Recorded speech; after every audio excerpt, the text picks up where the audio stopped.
संक्रांतीनंतर येणारा महत्वाचा सण म्हणजे रथसप्तमी. हिंदू धर्मातील महत्वाच्या सणापैकी एक सण म्हणजे रथसप्तमी. इतर सर्व सणांप्रमाणेच हा दिवस देखील आपण तितक्याच उत्साहाने साजरा करत असतो. रथसप्तमीचे महत्व, या दिवशी काय करावे, ती कशी साजरी करावी आणि आपल्याला त्याचे काय लाभ होतात, हे या व्हिडिओमध्ये आपण जाणून घेणार आहोत. तर व्हिडिओ शेवटपर्यंत नक्की पहा आणि आवडल्यास लाईक करा, शेअर करा आणि सबस्क्राईब करा. नमस्कार, प्राचीन नवोदय चॅनलवर सर्वांचे स्वागत. त्याचप्रमाणे सूर्याच्या जन्माची, रथसप्तमीची अधिक माहिती जाणून घेण्यासाठी आपल्या चॅनलवरती मागील वर्षाचा रथसप्तमीचा व्हिडिओ नक्की पाहावा. त्याची लिंक मी डिस्क्रिप्शन बॉक्समध्ये देत आहे, नक्की पाहावा.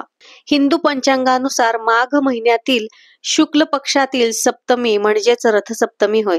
रथसप्तमी ही वसंत पंचमीच्या दुसऱ्या दिवशी येते. रथसप्तमी हा दिवस सूर्याच्या तेजाची पूजा करण्याचा, सूर्यदेवाच्या जन्माचा दिवस म्हणून आणि त्याचप्रमाणे सूर्यदेव साऱ्या विश्वाला जो आपला सतत प्रकाश देत असतो त्याच्याबद्दल कृतज्ञता, आभार व्यक्त करण्याचा दिवस म्हणून देखील साजरा केला जातो. या दिवशी 7 पांढरे घोडे असलेल्या सोनेरी रथावर बसलेल्या सूर्यदेवाची पूजा केली जाते. महाराष्ट्र, तामिळनाडू, आंध्र प्रदेश, कर्नाटक अशा विविध राज्यांमध्ये हा दिवस उत्साहात साजरा केला जातो. यंदा रथसप्तमी ही 4 फेब्रुवारी 2025 वार मंगळवार या दिवशी साजरी केली जाणार आहे. या दिवशी काय करावे, काय केले पाहिजे, त्यामुळे आपल्याला सूर्यदेवाची कृपा प्राप्त होईल हे आपण पाहूया. सूर्यदेवाला अर्घ्य देणे याला अनन्यसाधारण असे महत्व आहे. केवळ याच दिवशी नव्हे तर 12ही महिने सूर्यदेवाला दररोज सकाळी लवकर उठून अर्घ्य द्यावे. विशेष करून सूर्याचा जन्मदिवस असल्याने ह्या दिवशी सकाळी लवकर उठून तांब्याच्या तांब्यामध्ये पाणी घेऊन सूर्यास अर्घ्य द्यावे. मनोभावे नमस्कार करावा. ओम सूर्याय नमः या मंत्राचा जप करावा. असे केल्याने आपले आरोग्य उत्तम राहते, दीर्घायुष्य मिळते. म्हणूनच या दिवसाला आरोग्य सप्तमी असे देखील म्हटले जाते. रथसप्तमी दिवशी घराचे अंगण स्वच्छ करावे. घरातील केर कचरा काढून घर स्वच्छ करावे. घरासमोर सूर्याची किंवा सूर्य रथामध्ये बसलेला आहे अशा सूर्याची रांगोळी काढावी. उंबऱ्यावरती हळदीचे लेपन करावे. घरातील देवांची पूजा करून पाटावर सूर्यदेवाचे चित्र किंवा सूर्याची प्रतिमा, फोटो जे काही असेल ते ठेवावे व सूर्यदेवाची पूजा करावी. गंध, अक्षता, फुले वाहून धूप दीप दाखवावे. या दिवशी 12 राशींचे प्रतीक म्हणून 12 धान्यांची पूजा देखील केली जाते.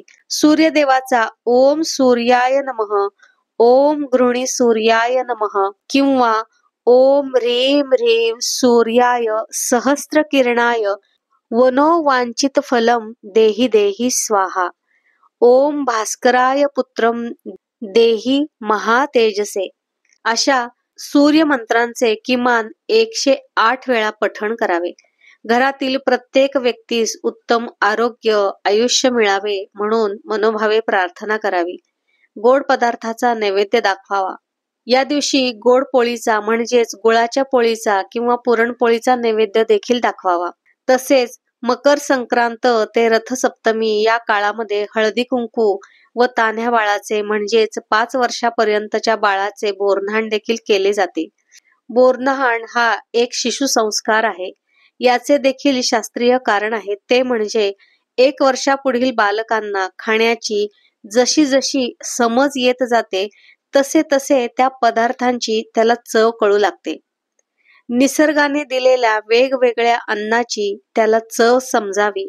त्याचप्रमाणे गोड चवीच्या वस्तू वापरून म्हणजेच चुरमुरे, गोळ्या, हरभरे, गाजर, ऊस, बोर, हलव्याचे दाणे, शेंगा अशा गोष्टींचा समावेश करून त्याने त्या बालकाला अंघोळ घातली जाते.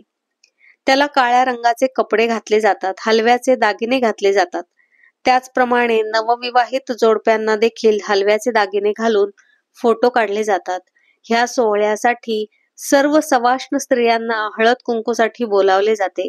तिळगुळ देऊन हा सोहळा साजरा केला जातो.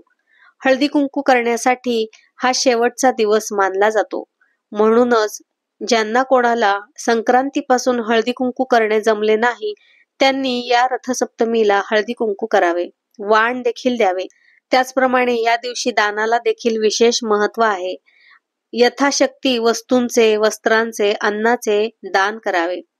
काही ठिकाणी उपवास देखील केले जातात. रथसप्तमीच्या दिवशी काही विशेष सेवा देखील केल्या जातात. या दिवशी सूर्यदेवाचे मंत्र, सूर्यदेवाचे स्तोत्र देखील पठण करावे. त्याचप्रमाणे श्री सूक्त, पुरुष सूक्त, व्यंकटेश स्तोत्र, त्याचप्रमाणे विष्णू सहस्त्रनामाचे देखील ह्या दिवशी पठण केले जाते. अशा प्रकारे रथसप्तमी हा दिवस सूर्यपूजेला, सूर्य उपासनेला समर्पित असा दिवस आहे.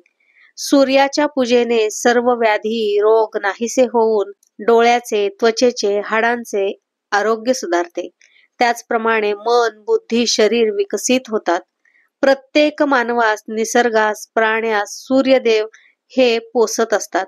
अशा या सूर्यदेवाचे आभार, कृतज्ञता मानून आपल्या जीवनातील अज्ञान, अंधार नाहीस होऊ देत आणि ही रथसप्तमी समृद्धता घेऊन येवो, ही सूर्यदेवाचरणी प्रार्थना. ही रथसप्तमी सर्वांच्या जीवनामध्ये एक नवीन तेज प्रकाश घेऊन येवो.